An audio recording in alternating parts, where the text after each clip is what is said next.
My work is play, and I play when I design. I even looked it up in the dictionary to make sure that I actually do that.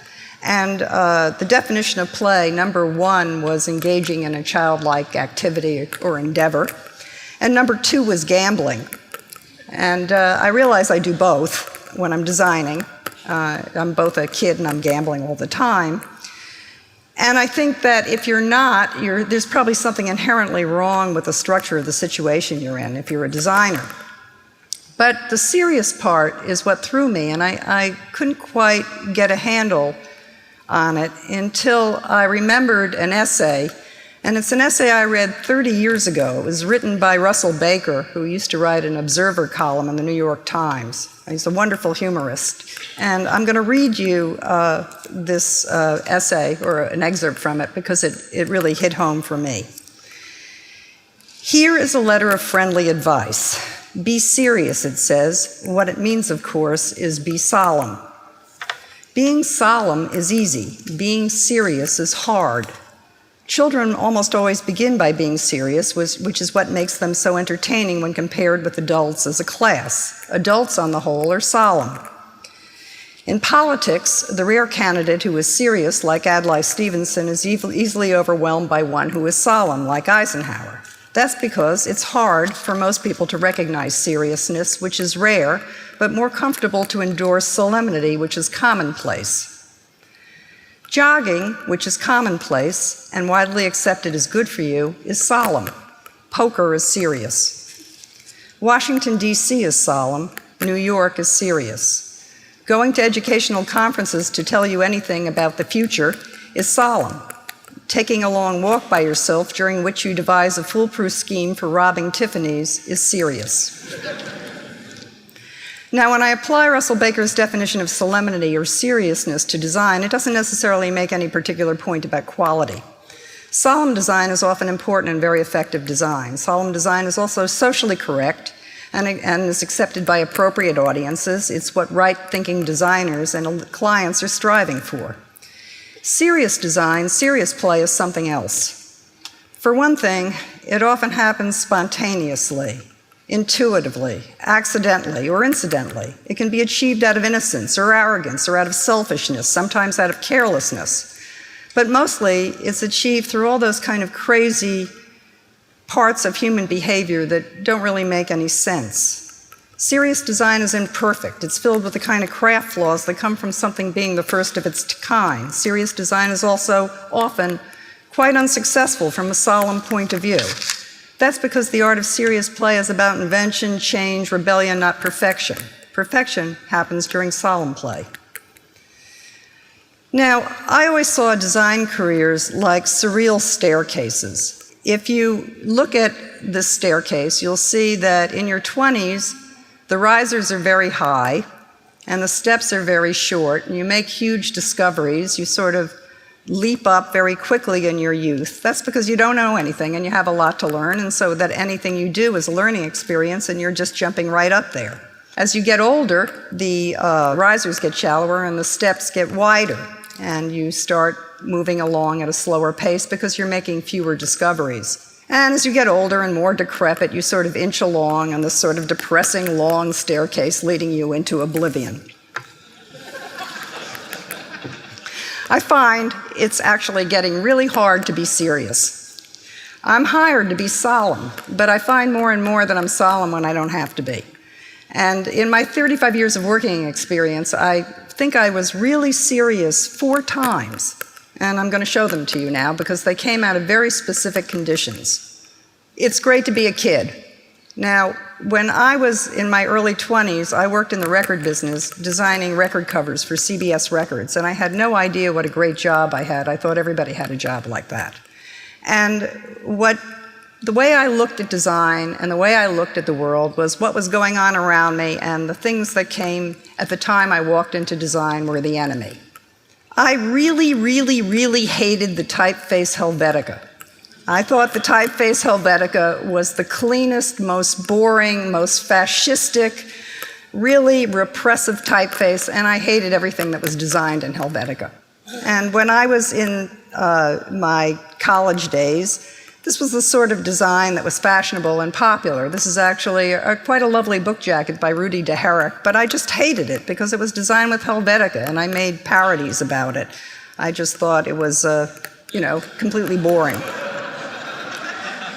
So my goal in life was to do stuff that wasn't made out of Helvetica. And to do stuff that wasn't made out of Helvetica was actually kind of hard because you had to find it. And there weren't a lot of books about the history of design in the early 70s. There wasn't a plethora of design publishing. You actually had to go to antique stores. You had to go to Europe. You had to go places and find the stuff. And what I responded to was, Art Nouveau or Deco or Victorian typography or things that were just completely not Helvetica. And I taught myself design this way, and this was sort of my early years. And I used these things in really goofy ways on record covers and in my design. I wasn't educated. I just sort of put these things together. I mixed up Victorian designs with pop, and I mixed up Art Nouveau with something else. And I made these very lush, very elaborate record covers, not because I was being a postmodernist or a historicist, because I didn't know what those things were. I just hated Helvetica. And that kind of passion drove me into very serious play, a kind of play I could never do now because I'm too well educated. And there's something wonderful about that form of youth where you can let yourself grow and play and be really a brat and then accomplish things. By the end of the 70s, actually, this stuff became known. I mean, these covers appeared all over the world, and they started winning awards, and people knew them, and I was suddenly a postmodernist, and I began a career in my own business, and first I was praised for it, then criticized for it, but the fact of the matter was I had become solemn. I didn't do what I think was a piece of serious work again for about 14 years.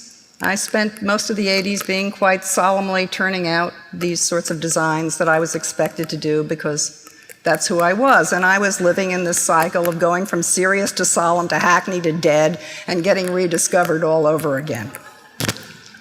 So here was the second condition for which I think accomplished some serious play. There's a Paul Newman movie that I love called The Verdict. I don't know how many of you have seen it, but it's a beaut. And in the movie, he plays a down-and-out lawyer who's become an ambulance chaser. And he's given actually a malpractice suit to handle that's sort of an easy deal. And in the midst of trying to connect the deal, he starts to empathize and identify with his client, and he regains his morality and purpose, and he goes on to win the case. And in the depth of despair, in the midst of the movie, when it looks like he can't pull this thing off, and he needs this case, he needs to win this case so badly, there's a shot of Paul Newman alone in his office saying, "This is the case, there are no other cases. This is the case, there are no other cases." And in that moment of desire and focus, he can win. And that is a wonderful position to be in to create some serious play. And I had that moment in 1994 when I met a theater director named George Wolfe, who was going to have me design an identity for the New York Shakespeare Festival, then known and then became the Public Theater. And I began getting immersed in this project in a way I never was before. This is what theater advertising looked like at that time. This is what was in the newspapers and in the New York Times, so this is sort of a comment on the time. And the Public Theater actually had much better advertising than this. They had no logo and no identity, but they had these very iconic posters painted by Paul Davis. And George Wolfe had taken over from another director, and he wanted to change the theater. And he wanted to make it urban and loud and a place that was inclusive. So drawing on my love of typography, I immersed myself into this project. And what was different about it was the totality of it, was that I really became the voice, the visual voice of a place in a way I had never done before, where every aspect, the smallest ad, the ticket, whatever it was designed by me. There was no format, there was no in-house department that these things were pushed to. I literally, for 3 years, made everything, every scrap of paper, everything online that this theater did. And it was the only job, even though I was doing other jobs. I lived and breathed it in a way I haven't with a client since. It enabled me to really express myself and grow. And I think that you know when you're going to be given this position, and it's rare, but when you get it and you have this opportunity, it's the moment of serious play. I did these things, and I still do them. I still work for the Public Theater. I'm on their board, and I still am involved with it. The high point of the Public Theater, I think, was in 1996, 2 years after I designed it, which was the Bring in the Noise, Bring in the Funk campaign that was all over New York. But something happened to it, and what happened to it was it became very popular. And that is a kiss of death for something serious because it makes it solemn. And what happened was that New York City, to a degree, ate my identity because people began to copy it. Here's an ad in the New York Times somebody did for a play called Mind Games. Then Chicago came out, used similar graphics, and the Public Theater's identity was just totally eaten and taken away, which meant I had to change it. So I changed it so that every season was different. And I continued to do these posters, but they never had the seriousness of the first identity because they were too individual and they didn't have that heft of everything being the same thing.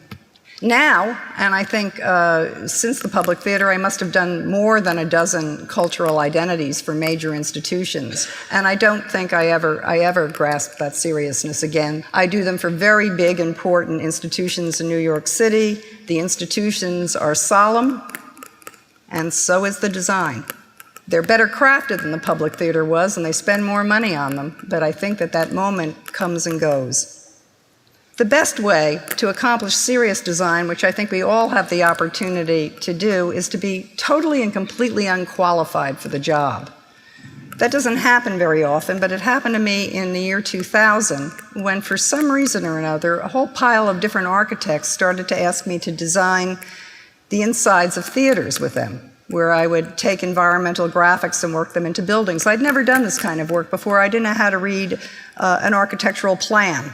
I didn't know what they were talking about, and I really couldn't handle the fact that a single job would go on for 4 years because I was used to immediacy of graphic design, and that kind of attention to detail is really bad for somebody like me with ADD.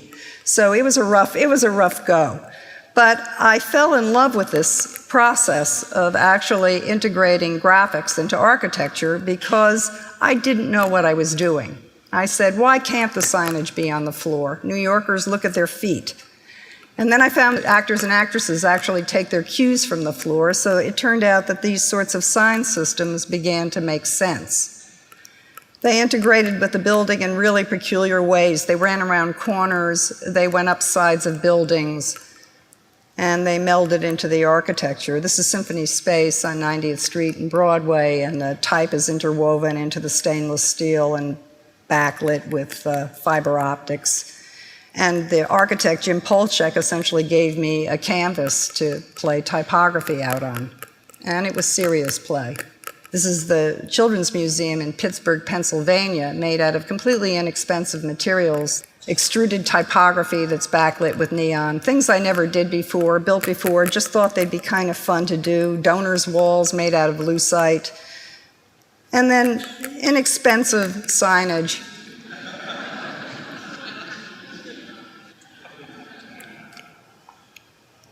I think my favorite of these was this little job in Newark, New Jersey. It's a performing arts school.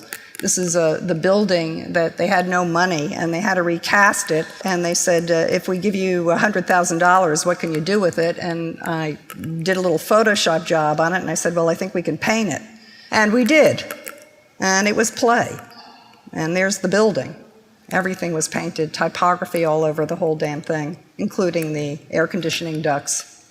I hired guys who paint flats fixed on the sides of garages to do the painting on the building, and they loved it. They got into it. They took the job incredibly seriously. They used to climb up in the building and call me and tell me that they had to correct my typography, that my spacing was wrong, and they moved it, and they did wonderful things with it. They were pretty serious, too. That was quite wonderful. By the time I did Bloomberg's headquarters, my work had begun to become accepted. People wanted it in big, expensive places, and that began to make it solemn. Bloomberg was all about numbers, and we did big numbers through the space, and the numbers were projected on a spectacular LED that my partner Lisa Strasfeld programmed. But it became the end of the seriousness of the play. It had started to once again become solemn. This is a current project in Pittsburgh, Pennsylvania, where I got to be goofy. I was invited to design a logo for this neighborhood called the North Side, and I thought it was silly for a neighborhood to have a logo. I think that's rather creepy, actually. Why would a neighborhood have a logo? A neighborhood has a thing. It's got a landmark. It's got a place. It's got a restaurant. It doesn't have a logo. I mean, what would that be? So I had to actually give a presentation to a city council and neighborhood constituents, and I went to Pittsburgh and I said, you know, really, what you have here are all these underpasses that separate the neighborhood from the center of town. Why don't you celebrate them and make the underpasses landmarks? So I began doing this crazy presentation of these installations, potential installations on these underpass bridges, and stood up in front of the city council and was a little bit scared, I have to admit, but I was so utterly unqualified for this project and so utterly ridiculous and ignored the brief so desperately that I think they just embraced it with wholeheartedness, just completely because it was so goofy to begin with. And this is the bridge they're actually painting up and preparing as we speak. It will change every 6 months, and it'll become an art installation in the north side of Pittsburgh, and it will probably become a landmark in the area. John Hockenberry told you a bit about my travail with Citibank. That is now a 10-year relationship, and I still work with them, and I actually am amused by them and like them and think that as a very, very, very, very, very big corporation, they actually keep their graphics very nice. I drew the logo for Citibank on a napkin in the first meeting. That was the play part of the job. And then I spent a year going to long, tedious, boring meetings trying to sell this logo through to a huge corporation to the point of tears. I thought I was going to go crazy at the end of this year. We made idiotic presentations showing how the city logo made sense and how it was really derived from an umbrella, and we made animations of these things, and we came back and forth and back and forth and back and forth. And it was worth it because they bought this thing and it played out on such a grand scale and it's so internationally recognizable. But for me, it was actually a very, very depressing year. As a matter of fact, they actually never bought onto the logo until Fallon put it on its very good Live Richly campaign, and then everybody accepted it all over the world. So during this time, I needed some kind of counterbalance for this crazy, crazy existence of going to these long, idiotic meetings. And I was up in my country house, and for some reason I began painting these very big, very involved, laborious, complicated maps of the entire world, and listing every place on the planet, and putting them in, and misspelling them, and putting things in the wrong spot, and completely controlling the information, and going totally and completely nuts with it. They would take me about 6 months initially, but then I started getting faster at it. Here's the United States. Every single city of the United States is on here. And it hung for about 8 months at the Cooper Hewitt, and people walked up to it and they would point to a part of the map and they say, oh, I've been here. And of course they couldn't have been because it's in the wrong spot. But what I liked about it is I was controlling my own idiotic information, and I was creating my own palette of information, and I was totally and completely at play. One of my favorites was this painting I did of Florida after the 2000 election that has the election results swirling around in the water. I keep that for evidence. Somebody was up at my house and saw the paintings and recommended them to a gallery, and I had a first show about 2.5 years ago, and I showed these paintings that I'm showing you now. And then a funny thing happened. They sold, and they sold quickly and became rather popular. We started making prints from them. This is Manhattan, one from the series.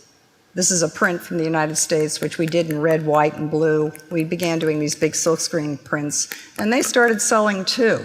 So the gallery wanted me to have another show in 2 years, which meant that I really had to paint these paintings much faster than I had ever done them. And they started to become more political, and I picked areas that sort of were in the news or that I had some feeling about.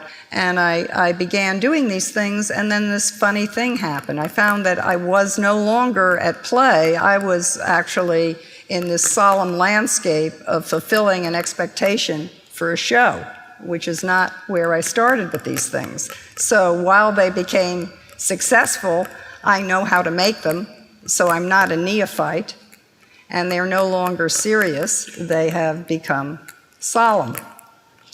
And that's a terrifying factor when you start something and it turns that way, because it means that all that's left for you is to go back and to find out what the next thing is that you can push, that you can invent, that you can be ignorant about, that you can be arrogant about, that you can fail with, and that you can be a fool with, because in the end, that's how you grow, and that's all that matters. So I'm plugging along here,